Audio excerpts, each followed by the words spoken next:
جنا جنا۔ قائد اعظم کے بیشتر سوان نگاروں نے لکھا ہے کہ قائد اعظم نے اپنی بیٹی کی شادی کے بعد اپنی لاڈلی بیٹی سے کبھی گفتگو نہیں کی، خط و کتابت رہی، لیکن قائد اعظم نے ہمیشہ اپنی بیٹی کو مسز واڈیا کے نام سے مخاطب کیا۔ وہ دوستوں سے گفتگو کرتے ہوئے طنزاً اس امر پر اصرار کرتے کہ ان کی کوئی بیٹی نہیں، مگر دینا اپنی ایک یادداشت میں اس کے بالکل برعکس بیان دیتی ہیں۔ وہ تحریر کرتی ہیں، میرے والد اگرچہ اپنے جذبات کو چھپانے والے شخص تھے، لیکن وہ ایک محبت کرنے والے باپ بھی تھے۔ میری ان سے آخری ملاقات 1946 میں بمبئی میں ہوئی۔ وہ نئی دہلی سے آئے تھے جہاں وہ انتہائی اہم مذاکرات میں مصروف رہے تھے۔ انہوں نے مجھے فون کیا اور مجھے اور میرے بچوں کو چائے پر مدعو کیا۔ وہ ہم سے مل کر بہت خوش ہوئے۔ اس وقت میری بیٹی 5 برس کی اور بیٹا 2 برس کا تھا۔ وہ تمام وقت بچوں اور سیاست کے بارے میں بولتے رہے۔ انہوں نے مجھ سے کہا کہ پاکستان ناگزیر ہے۔ وہ دہلی میں انتہائی مصروف وقت گزار کر آئے تھے، مگر ہمارے لیے تحفے خریدنا نہیں بھولے۔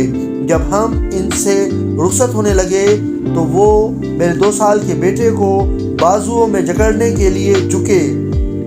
ان کی سرمئی ٹوپی جو وہ اب اکثر پہننے لگے تھے اور جو انہی کے نام کی نسبت سے جنا کیپ کہلانے لگی تھی، میرے بیٹے کے ہاتھ میں آ گئی۔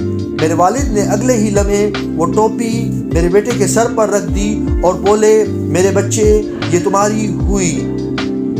میرا چھوٹا بچہ یہ تحفہ پا کر بہت خوش ہوا۔ مجھے یہ واقعہ اس لیے ہمیشہ یاد رہے گا کہ اس سے میرے والد کی وہ بے قرار محبت ظاہر ہوتی ہے جو ان کے دل میں میرے اور میرے بچوں کے لیے تھی۔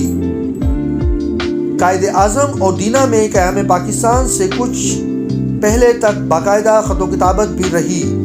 اسلام آباد میں حکومت پاکستان کے ڈپارٹمنٹ آف آرکیوز میں دینا کے ایسے کئی خطوط موجود ہیں جو انہوں نے اپنے عظیم باپ کو وقتاً فوقتاً تحریر کیے۔